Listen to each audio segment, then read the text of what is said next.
Welcome to Doctors on Call. I'm Jenna Miller.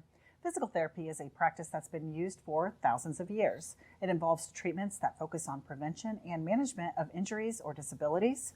Physical therapy helps to relieve pain, promote healing, and restore function and movement.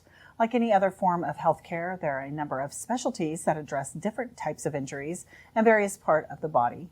Physical therapy, that's our topic today on Doctors on Call with our guest, Doctor of Physical Therapy, Troy Moore.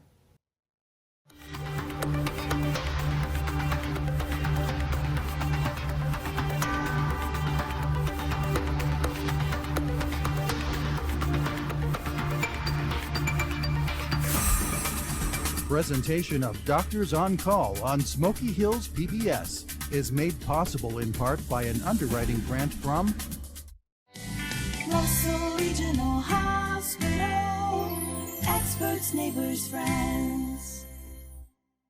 Our team at Smith County Memorial Hospital is always striving to exceed expectations of our patients and guests. Your family is our family.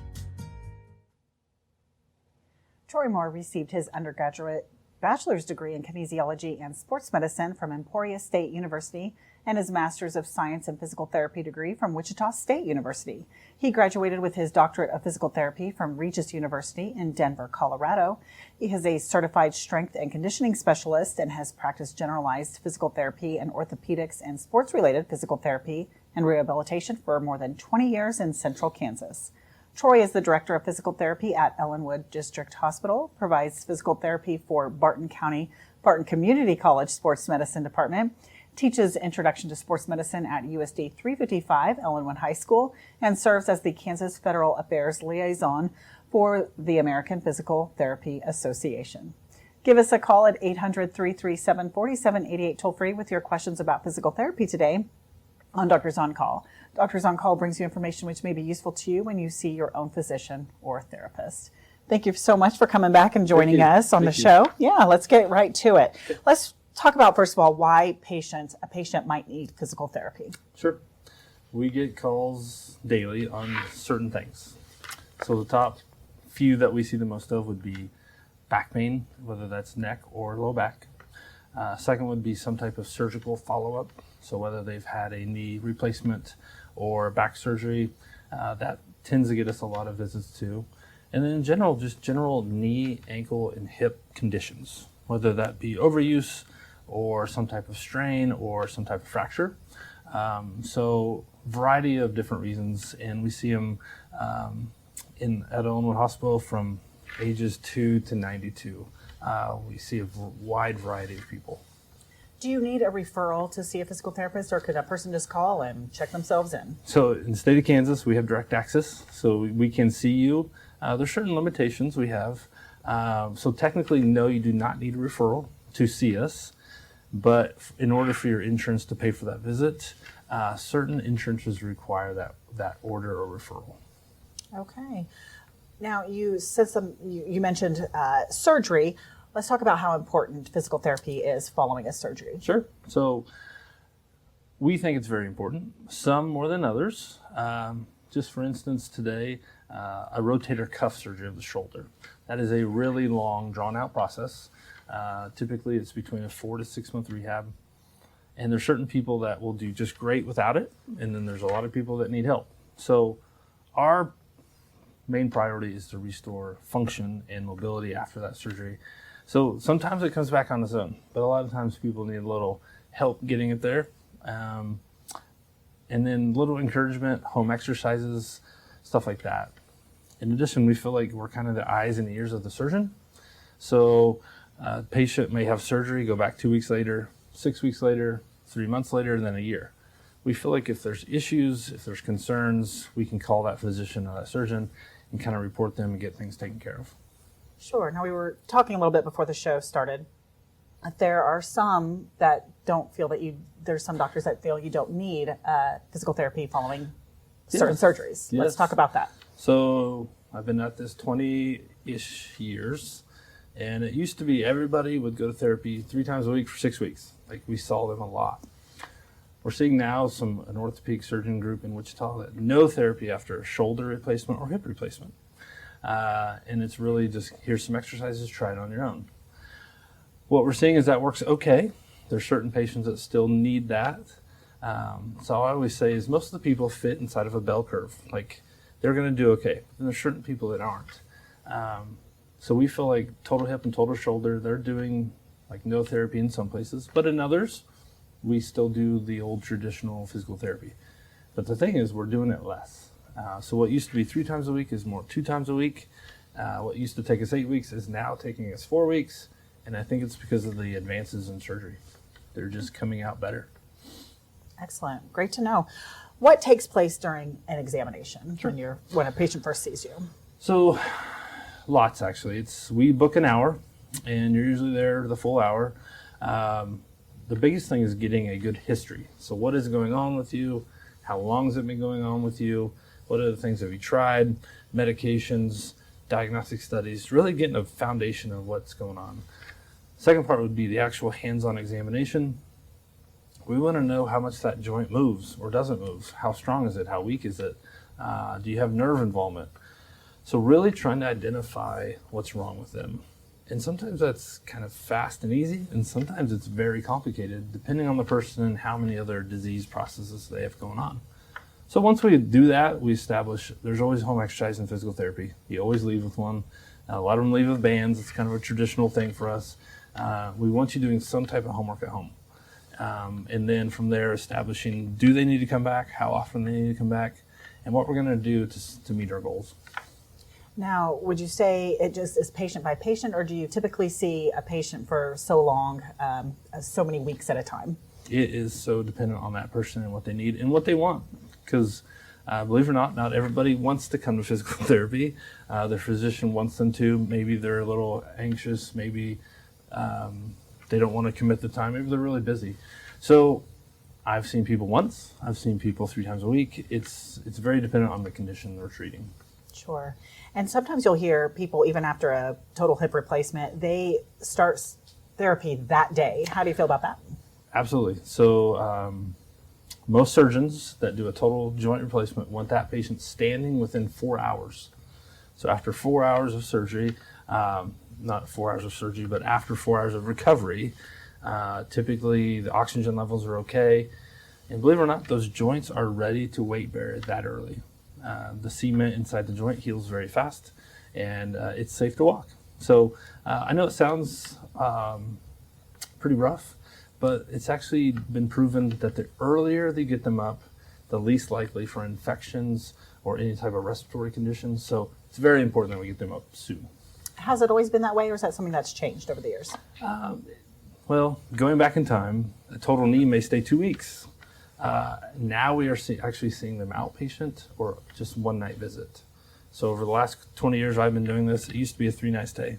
Then it got to 2, then 1. I think it's a surgical technique, and then the research we show that you actually can get sicker in the hospital sometimes. So getting them back home, comfortable, get them back to moving actually is proven to be better.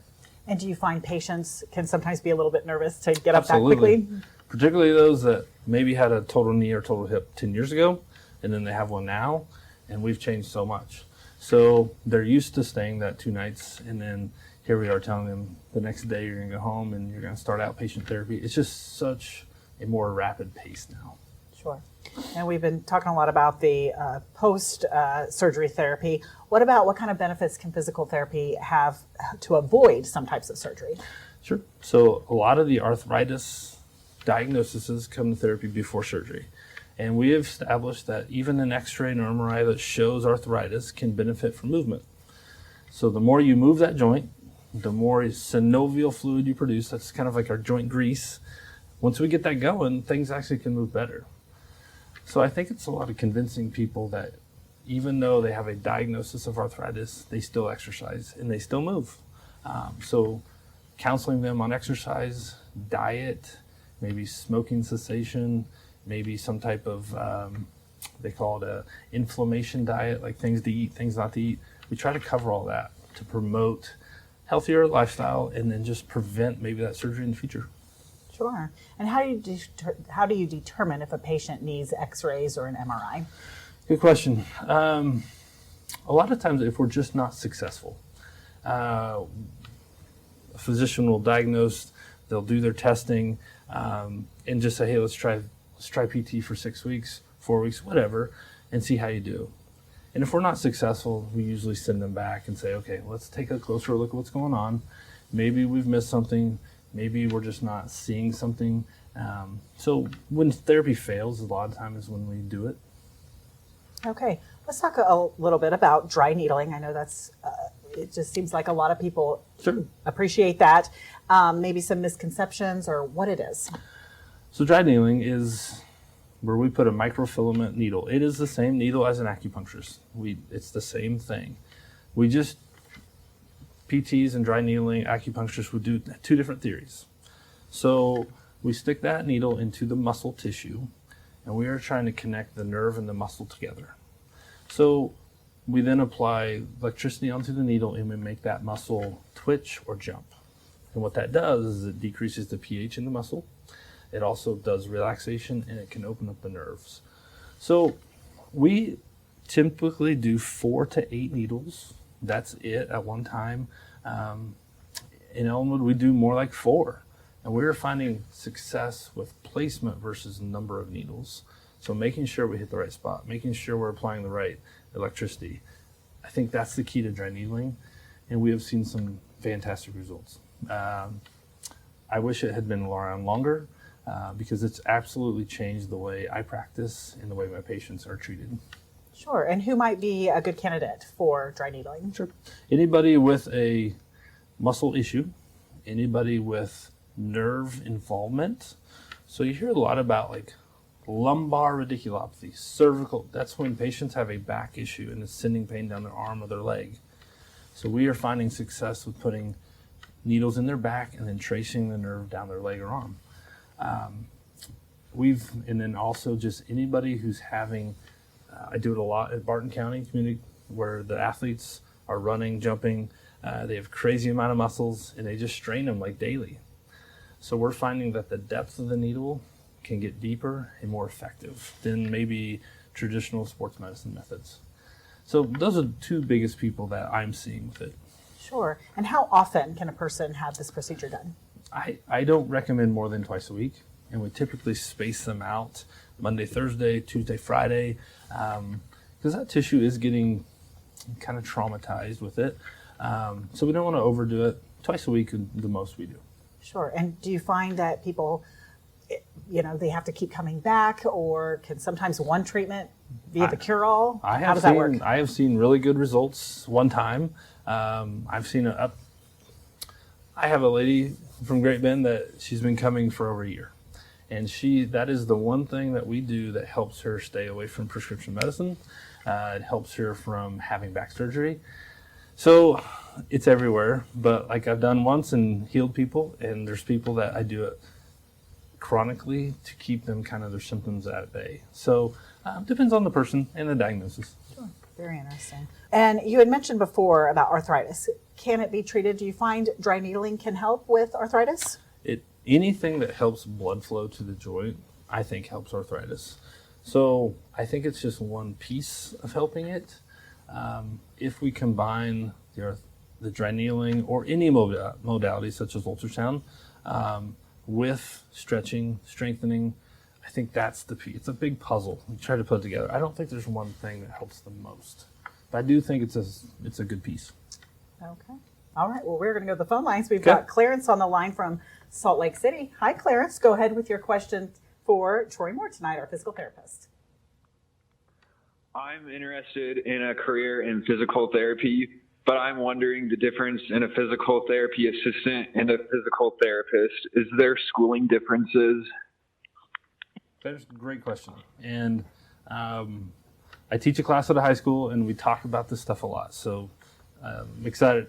A physical therapy assistant is an associate's degree from, in Kansas, there's a couple colleges that do that, okay? A physical therapy assistant works directly under the PT, and he or she can do almost everything I can do, except they cannot dry needle, they cannot use a scalpel, and they cannot evaluate. So I have 2 physical therapists. They're great. They help me a ton, but they're educated in how to treat people, stretching, exercise, stuff like that. A physical therapist is a doctorate level degree now. So the earliest you can do it is 7 years. It used to be master's, now it's doctorate. And then I can do evaluations, I can practice on my own, I set plans of care.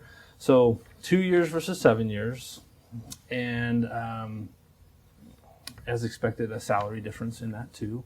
But a physical therapy assistant is always under the direction of a PT. So that's the major differences. Yeah, sure. Very interesting. All right. Okay. Well, let's talk about some strengthening exercises a person might do during a physical therapy session. Sure. Try to hit the big groups first. So let's just take a back patient. Okay. We always talk about the core and getting the core engaged. That's like low-hanging fruit for us. We hit that first, and we do certain exercises, classic ones called bird dogs and dying bugs. They're these classic names, okay? And if you Google exercises in PT, you're gonna see them. That's all important to engage our stomach and our back. Once we feel like that's under control, we move down into the hips and then work our way up and down into the extremities. But we feel like if we're not strong in our core, we're probably not strong in our limbs. And so we typically do a lot of that for low back pain. And then as far as like shoulder, it's a lot of scapular or shoulder blade exercises. It's a variety, and it's so dependent on that person's condition. So we typically do 30 to 40 minutes exercise in a session, and then we follow it up with what's your homework for the week. So new exercises, written instructions, so they can keep following up. Because we feel like it's not exactly what we do in the session, it's what you're doing at home, which really gets you better. And you hear a lot about how important the core is. Yeah. Explain exactly what is the core. Okay, the core is everything from your hips to your chest, basically. So hip flexors, abdominals, low back muscles, gluteal muscles, hip muscles, everything from like above your knee to your chest. And as we sit more, as we become less active, the core gets weaker. And what happens is if you go out and you lift that laundry basket and you feel that pull in your back, typically that means there's a weakness that happened. So we need to kind of keep ourselves engaged. So that is the core. It's a big group of muscles, and it's a kind of a catch-all phrase that we use. There's obviously individual core muscles, but we work that a lot, and we believe in working that almost daily. Okay. Can physical therapy hurt? Yes. You can ask patients of mine this week where they're struggling to get some range of motion in their knee after a total knee. And what's cool is they'll go back to the doctor, and the doctor will say, you got to keep going to PT, and they need to get after it, which means gives me the green light to kind of really bend them really far. And it's kind of where we get our bad name of being rough on people. But I feel like there's a window of opportunity to get range of motion back. And a lot of it's 6 weeks from surgery. So on a total knee, you have about 0 to 6 weeks. What you're going to get is what you're going to get. You'll gain a little bit after 6 weeks, but it can hurt. Shoulders are the same. But believe it or not, I probably spend 90% of my day reducing pain instead of inflicting pain. But there are times where, yes, it hurts, and people don't probably like me too much. But in the end, they probably thank me because I did get that motion back that they really couldn't get on their own. Sure, absolutely. And we've talked about surgeons. What about the difference between physical therapy and chiropractic care? Sure. So I've seen a chiropractor. I kind of know what they do. I'm sure they know what I kind of do. But I think the biggest thing with chiropractic medicine is the manipulations they do on the spine. I can do my variety of manipulations. They do their variety. I feel like in central Kansas, they're kind of like the back people, you know, like back pain, go see the chiropractor. Back neckers, go see the chiropractor. They really have set a tone on that, and I've seen lots of good things happen there. I don't think they engage on the exercise side as much as I do, but they are effective with probably manipulations more than I am. As I think they just do a lot more, and I think they get trained a lot more than I do. So. Do you ever consult with one another? Absolutely. Chiropractors can refer to me, and I can refer to them, and I do. We have, in our little area of Ellinwood, 2 or 3 that we go back and forth with, and I tell them if I'm not helping them, maybe he or she will, or vice versa. So we have a good relationship with it. But on a day-to-day, I think I know what they do, and it's a lot more hands-on manipulations. So. Sure, absolutely. And we've talked about the pain part, reducing pain through physical therapy. But can physical therapy help with something like improving balance? Yes. I would say that might be top 5 on the list of things we do. Particularly in Ellinwood, where there's an aging population, we see lots of falls. We see diagnoses like vertigo and dizziness, where they may have an ear condition and it just causes them to fall a lot. So we spend a lot of time doing that and trying to get them safer. So there's a lot of tests you can do to kind of see where they're at, see what you need to work on, and hopefully we prevent falls or prevent the next one. Sure. Do you ever treat patients that have suffered from a concussion? Yes. So I'm lucky enough to be concussion certified, and it's one of the areas in physical therapy that I think is changing rapidly. 3 years ago, we used to use this protocol. Now we're using this protocol. It's like every year or two, we're coming up with new protocols, and they're all getting more and more conservative. So we no longer say, hey, it's a grade 1, 2, 3 or concussion. We don't even label it anymore. It's all based on symptoms.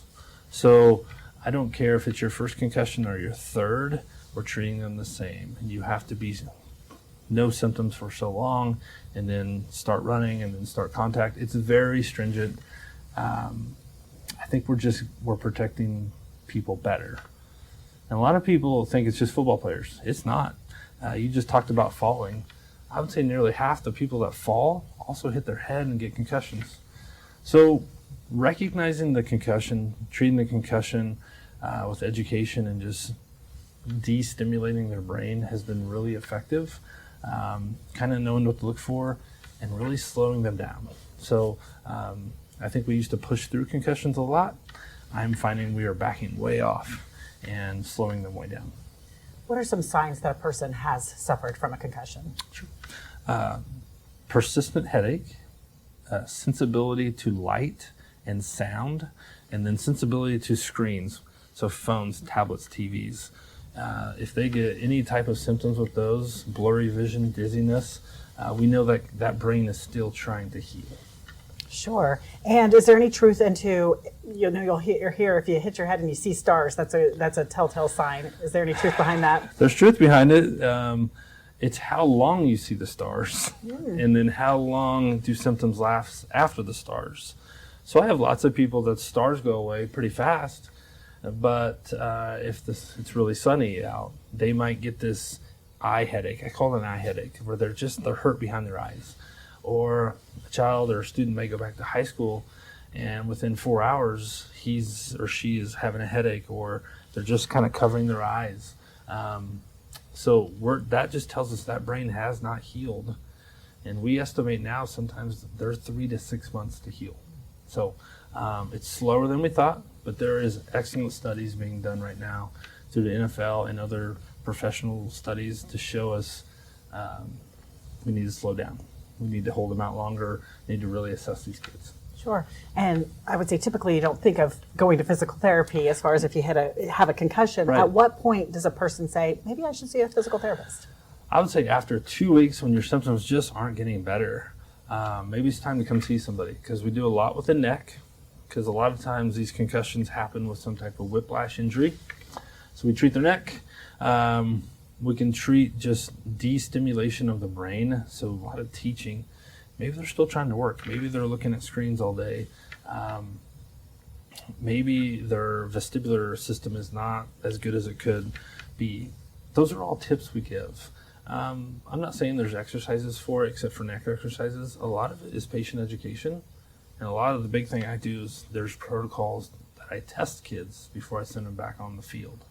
So getting their heart rate up at a certain amount without symptoms, just really making sure that their system is ready to handle stress. And what does a person risk by just pushing through it? Pushing through it. I mean, ultimately, a concussion is a traumatic brain injury. It is a TBI. You're injuring your brain. If you do not allow that to heal, you can have long-lasting effects. So ultimately, you would have memory loss, consistent vertigo or dizziness, and you could just have general headaches, prolonged migraines, stuff like that. Okay. All right. Well, thank you so much for joining us tonight on Doctors on Call. We enjoy having you back. That was Dr. Troy Moore with our topic tonight of physical therapy. Our next Doctors on Call will be discussing arthritis and heart health. You can email questions. That address is doctors@shptv.org. Thank you for joining us for Doctors on Call. I'm Jenna Miller.